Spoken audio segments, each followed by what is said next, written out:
Good morning আমার প্রিয় বন্ধুরা, সবাই কেমন আছো? আশা করি যে যেখানে আছো ভালো আছো, সুস্থ আছো। আমিও ভালো আছি। আজকে আবার একটা নতুন ব্লগ নিয়ে হাজির হয়ে গেলাম তোমাদের কাছে। আশা করব প্রত্যেক দিনের মতো আমার আজকের ব্লগটা তোমাদের খুব ভালো লাগবে।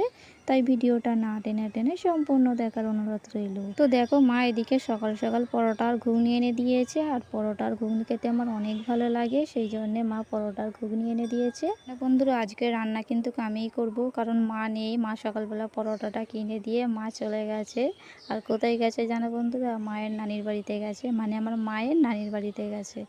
আর কেন জানি না, মা বলল যে আমার আজকের মনে হচ্ছে আমি যাব, তো সেই জন্যে মা গেছে। আর আজকের রান্না বান্নাটা আমিই করেছি।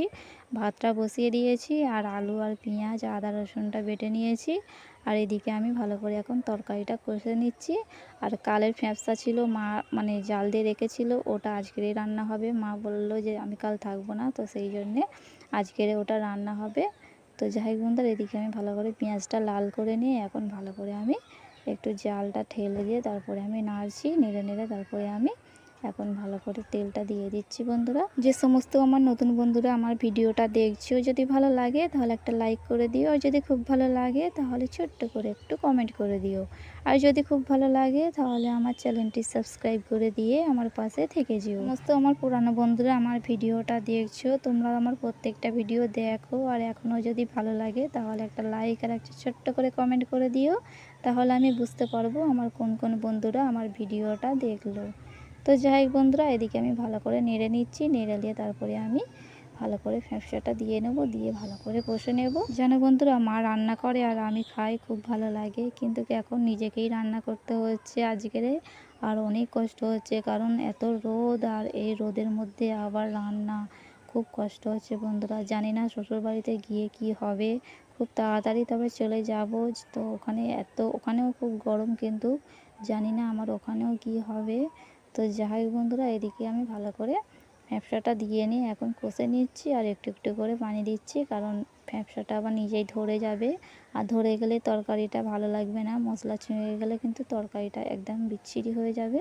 তো সেই জন্যে তো যাই হোক বন্ধুরা, এদিকে আমি এখন ঝাল, হলুদ আর নুন সব রকম এখন দিয়ে দিচ্ছি। দিয়ে তারপরে ভালো করে তরকারিটা কষে নেব। দিন আগে তোমাদের তো বলেছিলাম আমার বান্ধবীর বিয়ে হচ্ছিল, আমি বিয়ে খাচ্ছিলাম। তো ওই বান্ধবীটা ছিল, ভালো লাগছিল। আর ওই বান্ধবীটা বন্ধুরা কালকে চলে গেছে, আর একদম ভালো লাগছে না এখানে। কারণ মায়ের বাড়িতে বান্ধবীরা থাকলে একটু বেশি ভালো লাগে। আর সব কটা বান্ধবীরা যদি শ্বশুর বাড়িতে থাকে, নিজেকে যেন আর ভালো লাগে না। সেই জন্যই ভাবছি চলে যাব, কারণ মায়ের বাড়িতে আর কতদিনই বা থাকবো বলো। এই এসছি প্রায় 2 মাস হবে। আর শাশুড়ি মা নাকি জিজ্ঞেস করছে তোমাদের দাদা ভাইকে খালি, বউ কবে আসবে, বউ কবে আসবে। তো সেই জন্যই ভাবছি চলে যাব, কিছুদিন ঘুরে আবার চলে আসবো। কারণ তোমার তো দাদা ভাই ওখানে নেই, তো সেই জন্যে আমি আবার চলে আসব, তোমাদের আমি শেয়ার করব। আর ওখানে ভিডিও করতে অনেক প্রবলেম হবে, কারণ আমার শাশুড়ি মা জানে না যে আমি ভিডিও ছাড়ি। আর জানতেও জানি না কি বলবে না বলবে, সেই জন্য আমি বলি না। আর যতটুকু ভিডিও করি আমি লুকিয়ে লুকিয়ে করি বন্ধুরা। তো তোমরা তো বুঝতেই পারছো একটা মেয়ে শ্বশুরবাড়ি থাকা আর বাপের বাড়ি থাকা মানে কতটা কষ্ট। তো ওই আর কি। তো যাই হোক বন্ধুরা, এদিকে আমি ভালো করে তরকারিটা কষে নিয়েছি। আর এদিকে আমি এখন ভালো করে আলুগুনি তুলে দিচ্ছি। আসলে আমরা মেয়েরা মানে আমাদের মেয়েদের এটাই ভাগ্য, আমাদের সমস্ত কাজটা সমাজে কিন্তু চলে না। কোনো বাড়িতে চলে, কোনো বাড়িতে চলে না ভিডিও করা। তো ওই আর কি। যাই হোক বন্ধুরা, এদিকে আমি ভালো করে আলুটা দিয়ে তরকারিটা ভালো করে কষে নিচ্ছি। আর যে সমস্ত বন্ধুরা ভিডিওটা আমার এতক্ষণ দেখছো, প্লিজ একটা কমেন্ট করো, কারণ তোমাদের একটা কমেন্টের জন্য আমাকে নতুন নতুন ভিডিও বানাবার আরও আগ্রহ বাড়ায়। আর আমার ভালোও লাগে তোমাদের এই মিষ্টি মিষ্টি কমেন্টগুলো পড়তে। তো যাই হোক বন্ধুরা, এদিকে আমি ভালো করে তরকারিটা কষে নিচ্ছি। কষে নিয়ে তারপর আমি এখন ভালো করে পানিটা দিয়ে নিচ্ছি তরকারিতে। আর তরকারিতে বেশি করে একটু পানি দিলাম, কারণ একটু সিদ্ধ হলে খেতে খুব ভালো লাগবে। আর তরকারিটা চুলোয় একটু বসিয়ে রাখলেও একটু ভালো সুন্দর হবে, তো সেই জন্যে। তো যাই হোক বন্ধুরা, এদিকে ভালো করে আমি তরকারিটা কষে নিয়ে তারপরে আমি পানি দিয়ে এখন ঢাকনাটা চাপা দিয়ে দিচ্ছি, কিছুক্ষণ আমি বসিয়ে রেখে দেবো।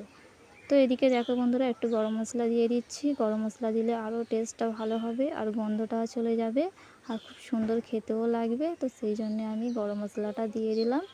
আর গরম মশলাটা দিয়ে এখন একটু ভালো করে নেড়ে দিচ্ছি, যাতে সমস্ত জায়গায় গরম মশলাটা লাগে, তো সেই জন্যে। তো যাই হোক বন্ধুরা, এদিকে তরকারিটা ফুটছে আর আমি এখন ঢাকনাটা চাপা দিয়ে দিচ্ছি। তো যাই হোক বন্ধুরা, দুপুর হয়ে গেছে, গোসল টোসল করে নিয়ে এখন একটু খেতে বসে গিয়েছি। আর তরকারিটা দেখো একদম শুকনো করে রান্না করেছি। তো যাই হোক বন্ধুরা, দুপুর হয়ে গেছে, তোমরাও খেয়ে নিও আর আমিও খেয়ে নিচ্ছি একটু। আর এই গরমে না একদম খেতে পারছি না বন্ধুরা, এত গরম পড়েছে। আর আমাদের তো এখন অনেকটা অবস্থা খারাপ, কারণ আমাদের এখন নতুন বাড়ি হচ্ছে আর আমরা এখন কোনো রকমে একটু আছি। আর খুব গরমও হয়, তো কী আর করা যাবে, আমাদের তো থাকতেই হবে, কারণ মানুষের এককাল দুঃখ এককাল সুখ।